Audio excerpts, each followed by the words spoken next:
In this video, we're going to start looking at the most underrated players in every single team. Today, we're going to do just the AFC, so stick around. There will be a part 2 for the NFC. But before we get into this video, let me remind you to check out W.GG. Use code SHREDDER for 10% off your order of anything on the website, whether it be the energy drinks, they taste great, whether it be any of the merch, whatever they got, check out W.GG or click the link in the description.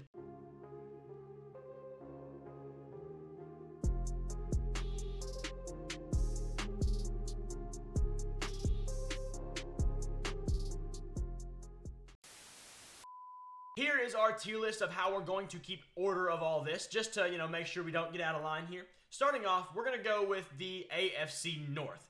The Cincinnati Bengals, to me, I think their most underrated player is probably Mike Hilton. This guy is one of the best slot corners in the league, been one of the best at it for a long time when he was in Pittsburgh and now in Cincinnati, and he never gets any credit. He's such a good slot corner, does all the things you need a slot corner to do. He's not any kind of one-dimensional. He knows how to, play the coverage. He knows how to blitz. He knows how to just, play the run, tackle, all the things you need. This guy's a physical workhorse, and he's very good at it. The Cleveland Browns, it's Amari Cooper. Like, before, it might have been somebody else, I don't know, but Amari Cooper blew that out of the water this year. This guy, he is a legit #1 wide receiver, and we kind of forgot about him for a minute because, who was throwing to him last year? I don't even remember. I actually cannot figure out who was throwing to him last year. PJ Walker? Was that last year? I don't know. Not talking the Flacco year. I'm talking about the year before. Either way, he's a very good receiver and needs the credit that he is simply not getting.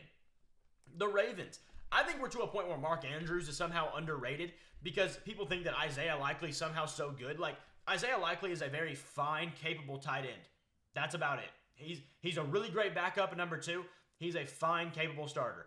Mark Andrews is probably the 3rd to 4th best tight end in the league. Let's not act like there's a difference in that.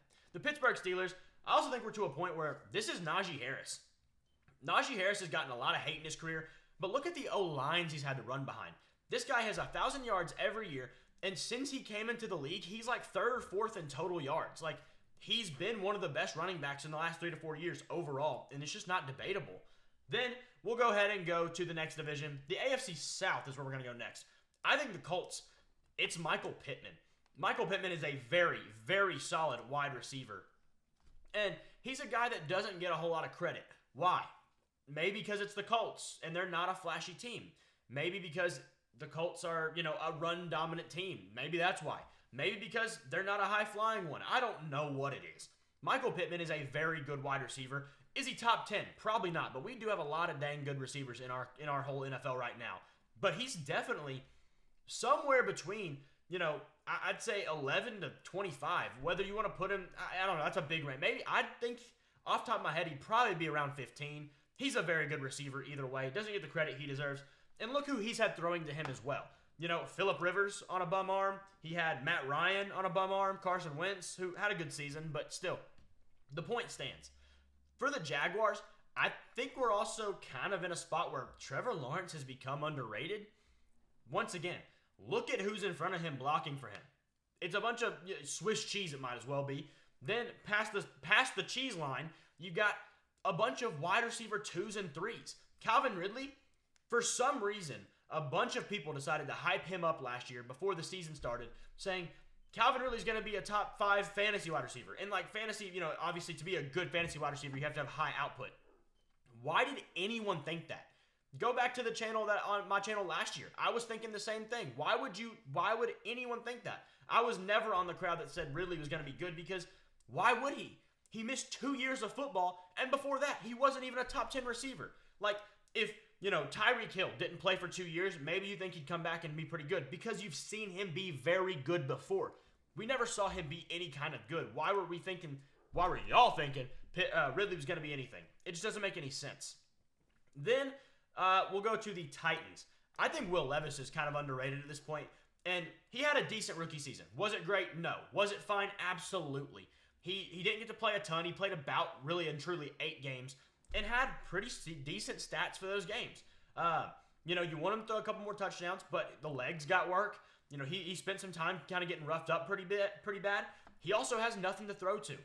DeAndre Hopkins is really solid, but he's not the guy he once was, and Treylon Burks has been a bust. Simple as that. The defense didn't help him out at all. And I think another part of this is the fact that C.J. Stroud had such a good year that people aren't giving Will Levis credit because they're too busy talking about C.J. Stroud's rookie year, which is fair. I understand that. But at the same time, he deserves some credit. He looks like he might be a decent quarterback for the future. The Texans, this one's kind of hard to pick because the Texans are honestly getting a little bit too hyped up at this point because of Stroud's rookie year and all their success that I don't know who is underrated.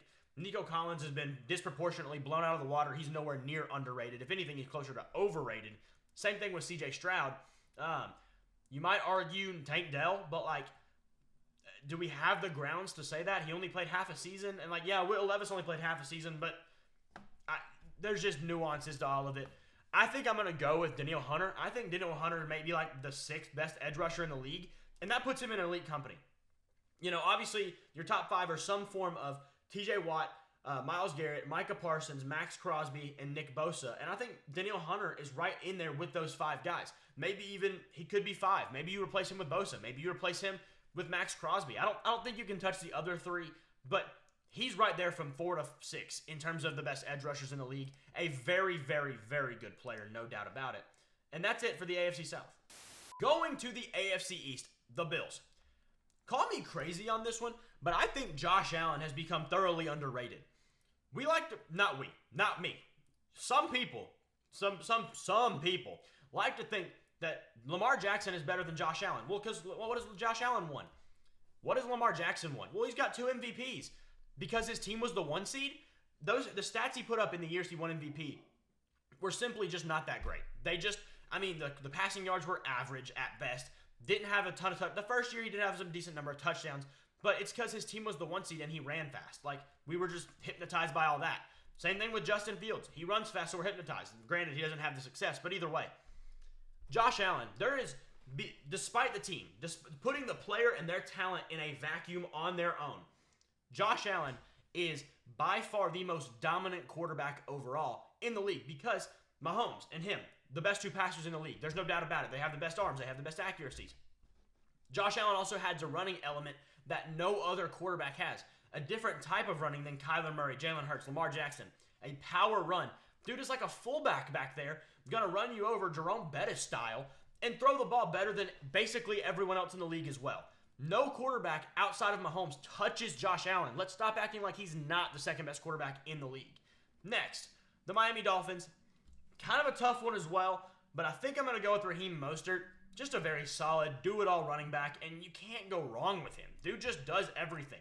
The pass catching, the running, he's physical, he's fast. There's all these different attributes to his game, and he just is very good at all of it.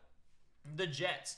I really think their new tackle duo is very underrated, and at this point, we haven't seen them play. Their problem is going to be health, but Tyron Smith on the left side and Morgan Moses on the right will be a very good combination and a great pickup for the Jets.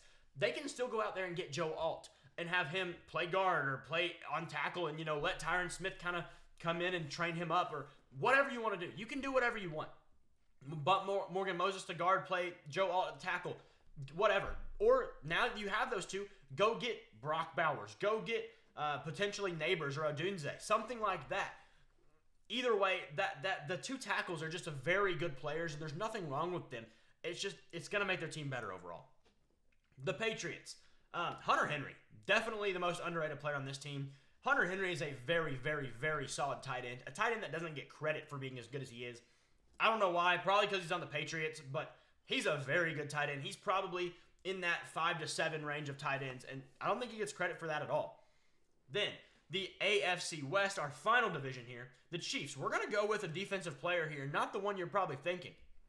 We're going to go with Drew Tranquill. This guy, if you watch the playoffs especially, was an absolute playmaker.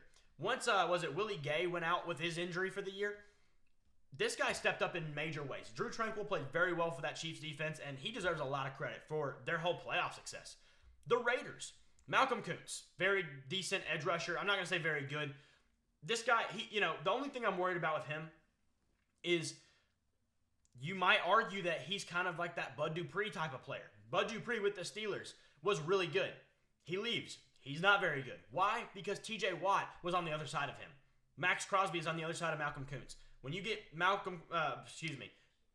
Crosby coming down one side, then everybody's going to focus on going the other way, leaving Malcolm Kuntz to just kind of rack up sacks. Not saying that's all what happens, but that's kind of, we didn't really think about that with Bud Dupree until he left and saw the reality of it.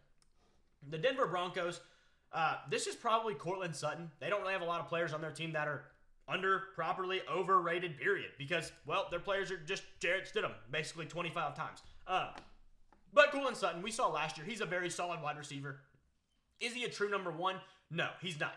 But he can do things. He can, make great catches in the back of the end zone. He has very good body control. Things like that. Courtland Sutton's definitely a very solid player. And finally, with the Chargers, Asante Samuel Jr. This guy has been a very good corner for some time and just doesn't get any credit for that either. So he's going to be our Chargers representative. That's going to be it for this video. Thank you guys for watching. If you enjoyed that, please hit the like button and subscribe. Costs you nothing and doesn't take but 2 seconds to click the little button. Also, don't forget to check out w.gg. Look at all their energy drinks and other products. I guarantee you they will be the best tasting energy drinks you'll find. Either way, thank y'all for watching, and I'll see y'all in the next video.